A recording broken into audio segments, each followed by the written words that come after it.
So let's get right into this. These tunnels, these operations, these underground bunkers, the systems of tunnels through the United States alone, they are proven, folks.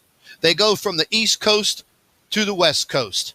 Their main bunker is under the Denver International Airport, right outside of Denver, Colorado.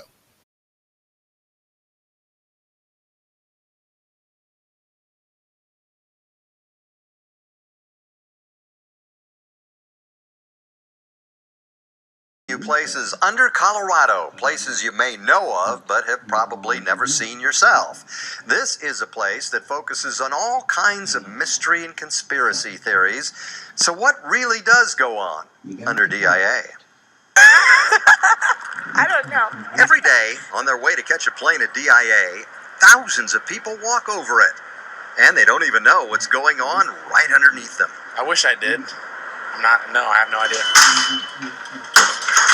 Deep down in the trenches, out of sight and mind, there is an underground city. And just like all cities, there's a freeway system. In this case, full of tugs, carts, and sometimes chaos.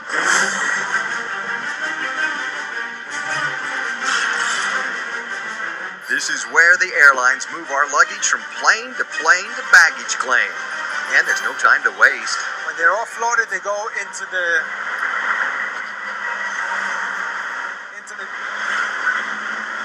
when they're offloaded, they go into the dump belts. Everybody's yelling and screaming, "Where are my bags? Where are my bags?" And a lot of times, there's traffic. People get stuck behind other airlines. This is one of two 7,000-foot tunnels under DIA. It is huge down here, more than 1 million square feet of space. And just over that wall, well, that's the train that you take. It reminds you of an actual freeway system. There are all kinds of signs posted and speed limits to follow. DPD actually patrols down here, and they actually give out speeding tickets. And just like driving the freeway, if you get lost, well, sometimes you get really lost. You come down here, and if you don't know where you're going, you can literally be driving around in circles for hours. Went down, took a left instead of a right, then made another left, another right, and I'm over on the Seacon. The reason there are so many tugs and carts is because of this. You may remember the airport tunnels as the home of the touted super-duper state-of-the-art automated baggage system. It was used when the airport opened, but never really worked very well. And even though United used a form of it until 2008, it is abandoned now. A looming framework of neglected metal, tracks, belts, and hopes. I think it was state-of-the-art for its time. It simply cost too much to maintain, and it wasn't feasible to keep long-term. And then there's this, a piece of graffiti by an airport worker. Or is it a sign of strange things that exist deep under the airport? Is there a secret city down here? Well, there's certainly a city of people working, but it's not a secret. What about a military complex? No military complex. Never seen that? Have you ever seen them do psychological warfare testing? Never seen any testing like that. A lot of people think there's an alien base. People think that. I've never seen any little green men walking around. Under DIA, thousands of workers spend their day doing their best to get you and the planes in and out on time. It's a pretty amazing place. And if it all works out right, just up the ramp, your suitcase gets loaded onto your plane. So when you get to where you're going, you don't go insane. Okay, we got to get this suitcase to the plane. Turn left. No, the other left. Not this way. I mean right. I mean left. Uh-oh. Okay, they've been building that for 30 years.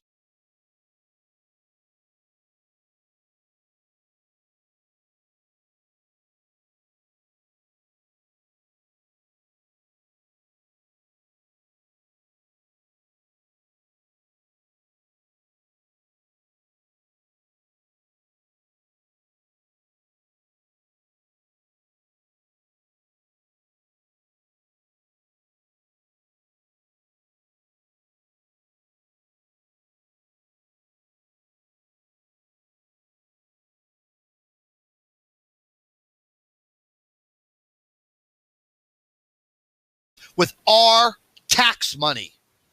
Our tax money. Our money, not theirs, ours.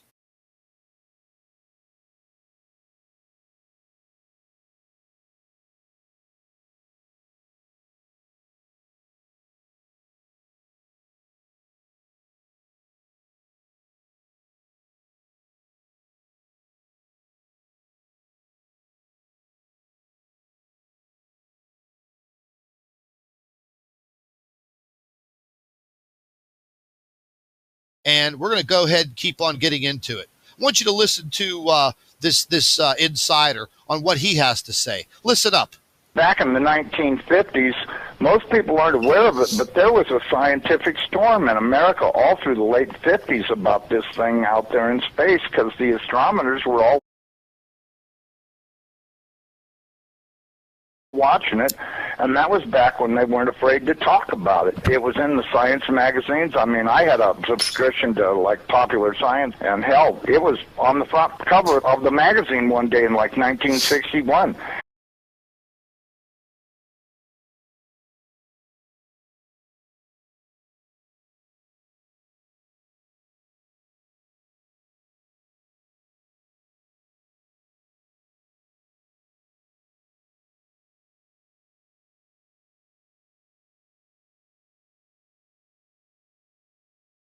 And I was really excited when I saw it, because here's this giant red planet on the horizon of the California coast, and a humongous tidal wave coming in towards the coast.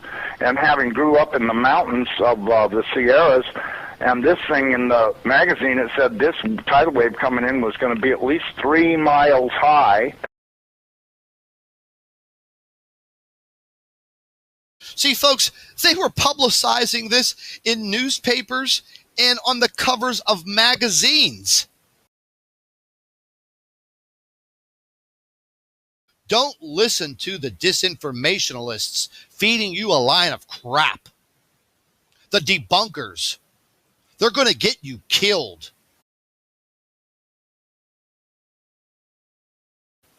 D.U.M.s, deep underground military bases. Hey, people here in the United States, there's where your tax dollars are going, baby. Right there. Boom. They're spending all of the money underground, and these are beautiful, beautiful quarters. I mean, they are laid out. Roadway systems, health spas. They have the means to grow vegetables, and they have medical facilities. They even have tennis courts and racquetball courts and swimming pools and water purification systems. Going to show you places that maybe you've never seen before. They are famous places under Colorado, places that people work, that are steeped in history, places that are all underground. And we start with one of the most famous underground places in the world. Driving south to Colorado Springs, it looms in the distance. One of the most famous military bases in the world, Cheyenne Mountain.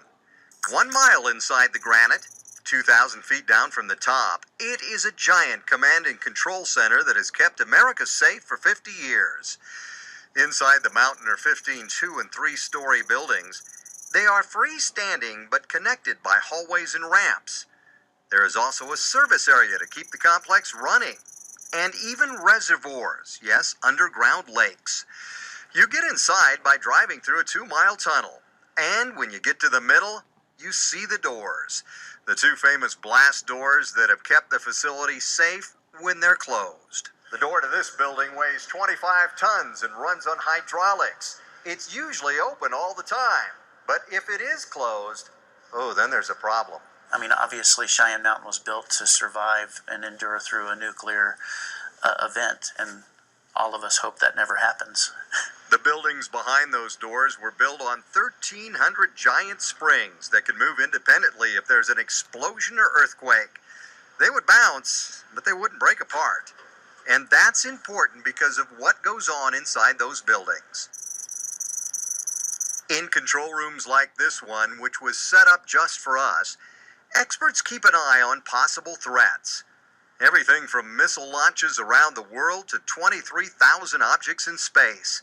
It includes satellites, the International Space Station, and lots of space junk. The original tenant, NORAD, the North American Aerospace Defense Command, is now headquartered at nearby Peterson Air Base, but it still has a command center here in case it's needed. On the day that you hope never happens, the worst day in American history, their plan would be to come up here and operate out of here so that they would have that survivability capability. As you can imagine, security for the control rooms is pretty tight. Our security escort said he can't even get inside them. I can only fantasize about what goes on in there. Maybe a lot, maybe little, but whatever it is obviously important. So, in the buildings underground, there are other facilities for the 300 to 400 workers. There's a cafeteria, appropriately named the Granite Inn. As everybody knows, it's not easy protecting the country when you're hungry. Thank you. There's an exercise and weight room because you can't just go work out at the 24-hour fitness during your break. All right. And if you want to pick up basketball game against a, say, short Jewish basketball legend, well, that happens too deep underground. that's how we do it up here in the mountain. And since many people are in the mountain for long hours, a little shopette provides all the needed staples, like potato chips.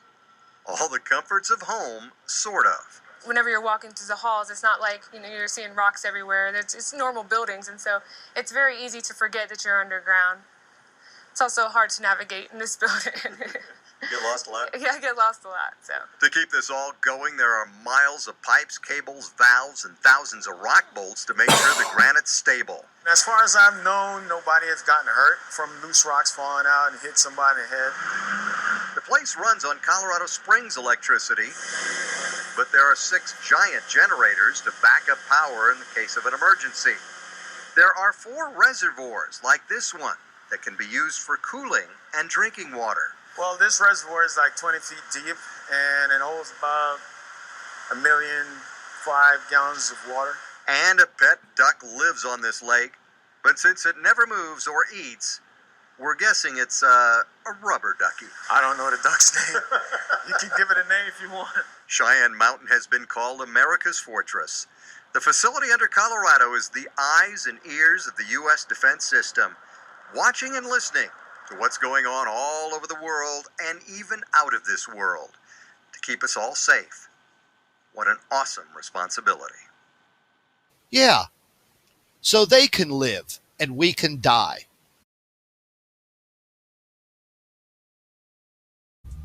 And if you think for 1 minute that you are going to have the opportunity to go in one of these beautiful bunkers, the common man and woman and child, I don't think so. You better open up your eyes. You better stop believing to the debunkers and the people who spread and spew the garbage out of their mouth.